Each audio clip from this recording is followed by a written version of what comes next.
Welcome to the Deep Dive. Today we're talking about something that, on the surface feels like pure childhood nostalgia. Talking cartoon rodents. But the reality is, it's one of the most remarkable stories of IP control, technical innovation, and just pure financial resilience in media history. We are talking about Alvin, Simon, and Theodore. The Chipmunks. The Chipmunks. And you really have to, reset your expectations right away. You can't just think of them as a cartoon. They did not start that way. Right. This is an IP powerhouse that began as a revolutionary Grammy-winning, chart-topping musical act in 1958. It's wild to think about. I mean, they were basically inventing the idea of a virtual band decades before anyone even had the language for it. Yeah.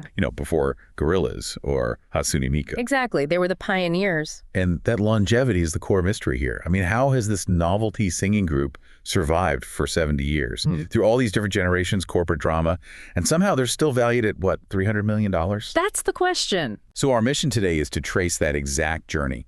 We're going to dig into the technical origins, the actual audio trick that made the squeak, and we'll analyze how the core characters, Alvin, Simon, Theodore, and of course Dave Seville, have stayed so vital. And we really have to look at the business model of Bagdasarian Productions. Our sources give us a really detailed chronology, the corporate history, and it's fierce. Plus, the numbers from the recent live-action films are just staggering. And all that together explains why this franchise does something really unusual. It just keeps hitting the reset button. It sheds decades of continuity without ever losing steam. Yeah, the sources make it clear that the family's tight grip on the IP is the secret ingredient. They treat it less like a cartoon. And more like a high-value, carefully curated musical commodity. It's a textbook example, really, of how to maintain a brand across totally different formats. Okay, let's unpack this. By starting where the squeak began, way back in 1958, and meeting the man who started it all. The whole story really pivots around one person, Ross S. Bagdasarian Sr. He lived from 1919 to 1972. And he was, a true multi-hyphenate, an Armenian-American singer, songwriter, producer, actor. He wasn't some unknown guy either. Oh. I mean, movie buffs might even recognize him. He was in Hitchcock's Rear Window in 1954. That's right. He played the lonely composer character, the one you see at the piano. So he was already established in Hollywood, which makes his turn toward its, novelty records so much more interesting. And he didn't even use his real name for that. He used a stage name. David Seville. And that name has its own little story. It wasn't random. It was inspired by his time stationed in Seville, Spain during World War II in the Army Air Forces. He just really liked the city. And when he got into the recording business, the execs at Liberty Records thought his real name, Bagdasarian, was a bit too difficult for mainstream audiences to pronounce. So David Seville it was. David Seville it was. A small detail, but it says a lot about what it took to be commercially successful back then. And he was already a hit maker. Even before the Chipmunks. He co-wrote Come On to My House with his cousin, who was the Pulitzer Prize-winning novelist William Saroyan. Get this, they wrote it back in 1939. And that song, it has its own history. It's based on an Armenian folk song. And at first, companies rejected it. They said it was too ethnic for the American pop charts. Wow. But then Rosemary Clooney recorded it in 1951, and it became the single that launched her career. Sold 750,000 copies in a month. Hit #1. He also wrote for Dean Martin. Hey, brother, pour the wine. So this guy could write classic pop lounge standards. He had the chops. So what's the pivot? Why Talking Animals? The whole thing wasn't really driven by songwriting genius, but by a technical discovery, almost by accident. It really was. He took this huge financial risk for the time. He used $200 of his family's savings. Which today would be, what, over $2,000? Roughly, yeah, a big deal. And he used it to buy a new, pretty expensive tape recorder. And he wasn't looking for a chipmunk character at this point. No, not at all. He was looking for a sound. So he starts experimenting with the machine's speed control. And the technique he developed, the one that defines the entire franchise, was recording his own voice at exactly half speed. And then? Then he just played the tape back at normal speed. And the result was this voice pitched 2 octaves higher. It's high, it's squeaky, but, and this is the critical part, because of the way he recorded it, it was still perfectly melodic and you could understand the words. That's the key. It wasn't just noise, it was a coherent vocal. Exactly. That technical control is what made it different and allowed the vocals to actually carry a tune.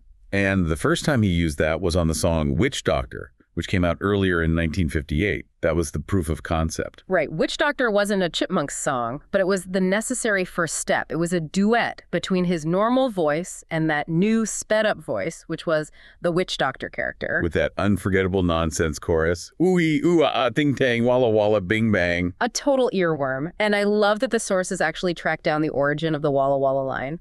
It wasn't just random. Not at all. It was an inside joke, a reference to his uncle who lived in Walla Walla, Washington. That's amazing. It grounds this completely bonkers record in something personal. And the success was just immediate and profound. Witch Doctor went to #1 on the Billboard charts for 3 weeks straight. It sold 1.5 million copies. And our sources say it literally saved Liberty Records from bankruptcy. It did. The power of one weird novelty hit born from a guy messing with a tape recorder. So the concept is a proven success. They have a massive hit. The record company obviously wants a follow-up. He does another one, The Bird on My Head, which did okay, hit number 34. But the real request was for a Christmas hit for the end of '58. And this is where the characters finally start to take shape. Liberty Records just wanted another novelty song, but Bagdasarian felt like he needed to give the voices an actual identity. Right, and the inspiration, the actual light bulb moment happens when he's driving in Sequoia National Park. Right. And the story goes that this audacious little chipmunk just darts right out in front of his car. And he was just struck by the animal's nerve, its audacity. And he decided right then that personality, that bold, spotlight-demanding nature, that would be his lead character. That became Alvin. That became Alvin. And the naming is just brilliant. It's the ultimate industry inside joke. It really is. The three brothers, Alvin, Simon, and Theodore, were named directly after 3 executives at Liberty Records: Alvin Bennett, Simon Waronker, and Theodore Keep. Can you imagine? You're an executive in 1958 and you find out that the character representing total chaos and defiance is named after you. It just shows you how much creative control he had, even under contract. These characters that would go on to make billions were basically an inside joke aimed at the guys signing his checks. So their debut song, the Chipmunks song, Christmas Don't Be Late, comes out November 17, 1958, and it's not just a hit, it's a cultural explosion. It was seismic. In 7 weeks, it sold 4.5 million copies. It spent 4 weeks at #1 on the Billboard Hot 100, which is just unheard of for a Christmas song. For decades, it was the only holiday song to ever hit #1 on the overall Hot 100 chart. Right, until Mariah Carey finally did it with All I Want for Christmas Is You in 2019. That shows you the kind of dominance that one track had. And the industry got it immediately. At the very first Grammy Awards, the inaugural ceremony in 1959, the Chipmunks song won 3 huge awards. Best Recording for Children, Best Comedy Performance, and this is the most important one for our conversation, Best Non-Classical Engineered Song. That Best Engineered Award really says it all. It validates the technical complexity of what he was doing. It does, because it wasn't just one sped-up track. He was recording multiple layers of his voice at different speeds and then harmonizing them perfectly to create a 3-part chorus. It was a serious feat of audio production. And the genius was making all that complex engineering sound like simple, goofy fun. Exactly. But beyond the tech, the entire narrative of the franchise gets cemented right there in that song. The whole tension is Alvin's mischief. Right, wanting the hula hoop. And then the result, that iconic yell from the exasperated father figure. Alvin. That yell, delivered by Bagdasarian as David Seville, that is the emotional anchor of everything. It's structure fighting chaos. It's adult responsibility trying to manage childhood impulse. And that one moment of frustration has powered every single version of this franchise for 70 years. It's the core conflict. It's the universal thing that makes them relatable, whether they're, fuzzy drawings on an album cover or fancy CGI characters. So the music and that core dynamic are locked in. But the visuals, they had to play catch-up. On the early album covers, they looked different. Very different. The sources describe them as looking a lot more realistic. Like actual rodents. Yeah, more like actual chipmunks wearing little vests. That look just wasn't going to work for weekly television animation. So the change comes in 1961 with the first animated series, The Alvin Show on CBS. Right. For that show, they brought in a company called Format Films, and their job was to heavily modify the designs, make them more cartoonish, more functional for animation. And that's what established the visual language we all know. This is where the archetypes get fully locked down, not just voices anymore, but distinct characters. Precisely. They were scaled up to be about the size of human children, which made it easier for them to interact with Dave.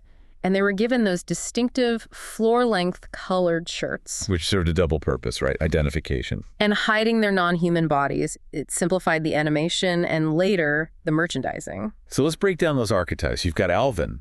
Alvin's the driver of the mischief, the troublemaker. He's the shortest, he's got the ball cap, the big A on his shirt, he's the star. Then there's Simon, the intellectual. He's the tallest, the leanest, and critically wears glasses. The visual cue that he's the brainy, rational one to counter Alvin's chaos. And finally, Theodore. Theodore is the heart. He's a bit chubbier, he's giddy, innocent, sometimes shy. So it's basically the ego, and the superego, in chipmunk form. Pretty much. And once those designs were set for the Alvin show, they were immediately adopted everywhere else. On album reissues, future albums, that cartoon look became the brand. It's a classic case of the adaptation defining the original. Most people picture the 60s cartoon look, not the 58 album cover. Absolutely. So that phase successfully turned the brand from just a novelty record into a stable multimedia property. But that first era ends very abruptly. Ross Bagdasarian Sr. dies in 1972. He was only 52. A heart attack. Yeah. And he willed the entire franchise, the recordings, the character rights, everything to his wife and his 3 children. Which created this immediate vacuum. I mean, the creative voice behind all 3 Chipmunks and Dave Seville was just gone. And the franchise went into a major hiatus for about a decade. They were kept alive by reruns of the 60s show, which proved the characters had staying power, but the family hadn't figured out what to do next. And the resurrection, it wasn't really planned. It was kind of an accident. It was. The spark, according to the sources, came in the late 70s. A disc jockey, knowing people still love that sped-up voice, took a popular song at the time, Blondie's Call Me, sped it up, and passed it off as a new, unauthorized Chipmunks song. And it worked. It was a hit. And that showed the family that the squeak still had market power, even without the original creator. So this pushes the second generation into action. Ross Bagdasarian Jr., his son, and his wife Janice Carmen, they decided to take over. They take over Bagdasarian Productions. Ross Jr. eventually buys out his siblings in the mid-90s, and he and Carmen become the exclusive owners and the new creative custodians. Which is a huge undertaking. Yep. They weren't just managing the IP, they had to step into the vocal booth. An incredible burden. Ross Jr. took over Alvin, Simon, and David Seville from his father, and Janice Carmen took on the voice of Theodore. And Carmen did more than just take over a voice. She innovated. She created the female counterparts, the Chipettes. Right. Brittany, Jeanette, and Eleanor, which was a crucial expansion for the franchise. It opened up whole new dynamics. So the 80s revival kicks off, starting with a Christmas special in '81, A Chipmunk Christmas. Which was very popular. And that paved the way for the second big series, Alvin and the Chipmunks, which ran on NBC for 8 seasons from '83 to '90. And that long run proved something really important. The core dynamics, the troublemaker, the brain, the sweet one, the frustrated dad, they weren't dependent on the original creator's voice. They were universal. They were adaptable. The second generation had successfully institutionalized the IP. So once that 80s series set up a new, strong canon, the focus shifted. It became all about exploiting the franchise's flexibility, the ability to just reset the whole narrative whenever they needed a new audience. Exactly. They completely refused to be chained to any kind of strict continuity. We see that start with the first animated movie, The Chipmunk Adventure in '87, but the real proof comes with those direct-to-video films in the late '90s and early 2000s. Yeah, that market let them experiment with totally different tones and timelines. You get the horror parodies. Alvin and the Chipmunks meet Frankenstein in '99, meet the Wolfman in 2000. Which were fun, but they mostly kept the '80s characterizations. They did, but the ultimate test of this reset philosophy was Little Alvin and the Mini-Monks in 2003. This movie is something else. It really shows how far they were willing to go to get that preschool demographic. It was an extreme factory reset. The sources say that in this movie, the Chipmunks and Chipettes are totally de-aged. They're toddlers, preschoolers. One is basically a baby. And the whole narrative is that they're living in some magic cottage while Dave is just gone, off writing a song. They weren't just ignoring continuity, they were actively shredding it. They took characters who had been teenagers and reverted them to infancy just for the commercial opportunity. It demonstrates the core business principle of Bagdasarian Productions, doesn't it? It really does. The only things that are sacred are the archetypes. Mischievous, smart, sweet, everything else. The timeline, their age, the supporting cast. It's all completely expendable. And all of that just preconditioned the audience for the most dramatic reset of all. Yeah. The live-action hybrid era. The 2007 film Alvin and the Chipmunks, a complete overhaul. 50 years of cartoon history just gone. Yeah. Starting from zero. And they changed the design again, right? Back toward a more realistic animal size. Yep. They made them small again, which made more sense for a live-action setting. But they kept the anthropomorphic stuff, the clothes, the singing. And the origin story is totally rebooted. Yeah. The tree gets cut down, shipped to L.A., and they end up in the apartment of a struggling songwriter, Dave Seville, played by Jason Lee. And that relationship, it's very transactional at first. Dave is perpetually stressed out. He tries to kick them out. They make a deal. They sing his song so he can get a hit. And in exchange, he gives them food and shelter. And the whole movie is about him learning to be a father figure and saving them from the evil record executive, Ian Hawke. Right. And commercially, this reset was an absolutely genius move. The numbers are staggering. The 4 live-action films between 2007 and 2015, they made over $1.3 billion worldwide. It made the series the highest-grossing live-action animated film series ever. It's one of the biggest musical film series of all time. But here's the crazy part, the part that really illustrates the success of the reset. The critical reviews were terrible. Atrocious. The 2007 film has a 28% on Rotten Tomatoes. Chipwrecked scraped by with like 12%. Critics saw them as these cynical, low-effort cash grabs. Yet audiences loved them. The cinema scores were consistently high, A's, A-minuses. What's the disconnect? The reset worked exactly like it was supposed to. The family's definition of good IP is profitable and appealing to new kids, not critically acclaimed. The audience didn't care about the history. Not at all. They just cared that the archetypes were there, singing pop songs in that squeaky voice. The reset cleared out all the continuity baggage and just delivered the core concept in a fresh, expensive-looking package. And even within that live-action world, the archetypes were flexible. We saw that in the third movie, Chipwrecked. Oh yeah, this is where they really lean into the absurdity of it all. So they're stranded on an island. Simon, the rational one, gets bitten by a spider. Of course. And he gets amnesia and has a complete personality change. He turns into this suave, French, romantic adventurer named Simone. With a different voice actor, even. Alan Tudyk. With Alan Tudyk's voice. They literally bit the brainy one and turned him into a pirate just for a plot device. It shows that nothing is too sacred if it generates marketable content. So he stays that way until he gets knocked out, conveniently, and then he's back to being regular old Simon. Regular Simon with no memory of his time as a smooth-talking Frenchman. It's a perfect example of how the IP works. The traits that define the characters can be swapped out and reloaded like software if the story needs it. And the resets just keep coming. After the movies, we get another new TV series in 2015, Alvin and the Chipmunks. A full CGI series which ran until 2023. It just ensures that those core archetypes are continuously refreshed for every new wave of kids. Which brings us to the why. Why has this worked for 70 years? And it all comes back to control. This IP exists in a really unique space. Unlike Scooby-Doo or Bugs Bunny or Mickey Mouse, which are owned by these giant public companies, the Chipmunks are still under the private, ironclad control of Bagdasarian Productions. That is the single most important factor. The company was founded by Ross Sr. in 1961, and today it's owned and run exclusively by Ross Jr. and Janice Carmen out of their base in Montecito. And that independent control is what lets them do the resets. Absolutely. They're not answering to a studio board or quarterly earnings reports. They don't have to worry about maintaining some sprawling cinematic universe. They get to dictate the terms. So they can keep the archetypes consistent while having total freedom to reset the narrative whenever they want to. But maintaining that kind of control requires a certain vigilance and a willingness to sue anyone and everyone. The sources detail a long, aggressive history of legal battles. They're not shy about it. Not at all. Take the lawsuit against Universal Studios in 2000. They sued the studio for $100 million, claiming Universal failed to promote the characters properly. And they won. They got the rights back in 2002. That's a huge deal, an independent producer taking their IP back from a Hollywood behemoth. Then you've got the endless disputes with Capitol Records between 2008 and 2011.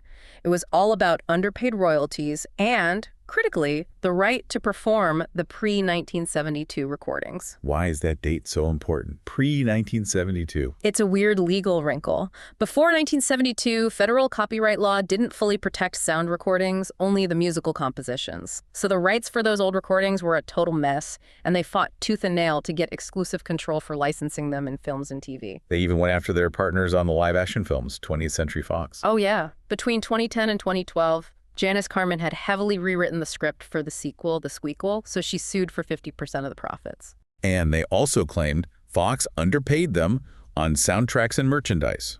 Fox won those claims, but it shows you. They see every partner as an adversary. They're ready to challenge every single dollar.